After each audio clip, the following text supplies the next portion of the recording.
பிஸ்மில்லாஹிர் ரஹ்மானிர் ரஹீம். அப்துல்லா இப்னு ஷக்கீர் ரலியல்லாஹு அவர்கள் அறிவிக்கிறார்கள், நான் நபி ஸல்லல்லாஹு அலைஹி வஸல்லம் அவர்களிடம் வந்தேன். அவர்கள் தொழுது கொண்டிருந்தார்கள். அவர்கள் அழுததன் காரணமாக அவர்களின் வயிற்றிலிருந்து உலை கொதிக்கும் ஒளி போல சப்தம் வந்தது. அபூதாவுது, திர்மிதி. அனஸ் ரலியல்லாஹு அவர்கள் அறிவிக்கிறார்கள், லம் யகுன் இல்லதீன கஃபரு என ஆரம்பிக்கும் அத்தியாயத்தை முன்னால் ஓதி காட்ட அல்லாஹ் எனக்கு கட்டளையிட்டுள்ளான் என நபி ஸல்லல்லாஹு அலைஹி வஸல்லம் அவர்கள் உபை இப்னு கஅப் ரலியல்லாஹு அவர்களிடம் கூறினார்கள். என் பெயரை அல்லாஹ் கூறினானா என்று உபை இப்னு கஅப் ரலியல்லாஹு அவர்கள் கேட்டார்கள்.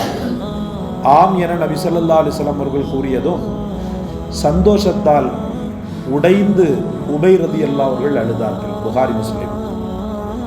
மற்றொரு அறிவிப்பில் உபை ரலியல்லாஹு அழுதவாறே இருந்தார் என்று உள்ளது.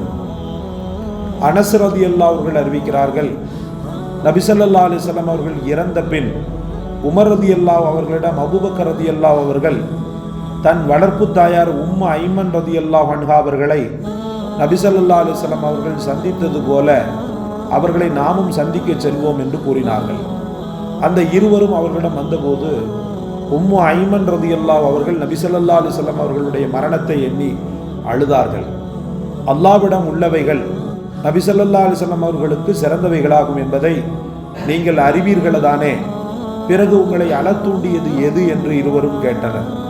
அதற்கு உம்மு ஐமன், நபி ஸல்லல்லாஹு அலைஹி வஸல்லம் அவர்களுக்கு அல்லாஹ்விடம் சிறந்தவை உண்டு என்பதை நான் அறியாமல் அழவில்லை.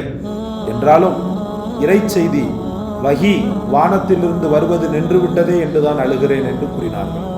இதனால் அழும் நிலைக்கு அவ்விருவரும் ஆளாகி அவர்களுடன் இருவரும் சேர்ந்து அழுதார்கள். முஸ்லிம்.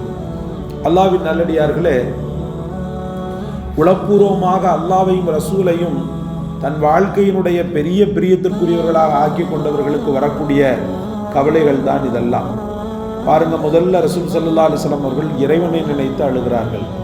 இரண்டாம் அவர் உபை ரலியல்லாஹு அவர்கள், அல்லாஹ் என் பெயரை சொன்னானா, கோடான கோடி மக்கள் உலகத்தில் வாழ்றாங்க, அதில் என் பெயரை சொன்னானா அல்லாஹு தாலான்னு சொல்லி அந்த நெகிழ்வுல அவர் அழுகிறார். அதுக்கப்புறம் பார்த்தீங்கன்னு சொன்னால் உம்மு ஐமன் ரலியல்லாஹு அன்ஹா ரசூலுல்லாஹ்வுடைய வளர்ப்பு தாயார், அவங்க இறந்து போனாங்கன்ற உடனே ரசூலுல்லாஹி ஸல்லல்லாஹு அலைஹி வஸல்லம் அவர்கள் இறந்து போனாங்கன்ற அந்த துயரத்தினால இவங்க அழுகிறாங்கன்னு பார்க்கும்போது அவங்க அதை விட மேலாக என்ன சொன்னாங்கன்னு சொன்னால், வானத்திலிருந்து ரப்புல் ஆலமீனுடைய வஹி நின்று விட்டதே, குர்ஆன் வருவது நின்று விட்டதே, ரசூலோடு முடிந்து விட்டதே இந்த வஹி அப்படின்னு சொல்லி தான் நான் ரொம்ப அழுகிறேன் சொல்லி சொன்னாங்க. மொத்தத்தில் அழுகை என்பது ஒரு மனிதனுடைய உள்ளத்தை துளங்க செய்யக்கூடியதாக, இளங்க செய்யக்கூடியதாக இருந்து கொண்டிருக்கிறது. அல்லாஹ் உங்களையும் என்னையும் இறைவனுடைய அச்சத்தாலும் அழ வைப்பானாக. அதே போல இறைவன் தந்த பேருபகாரங்களை நினைத்து நெகிழ்ச்சியாலும் அழ வைப்பானாக.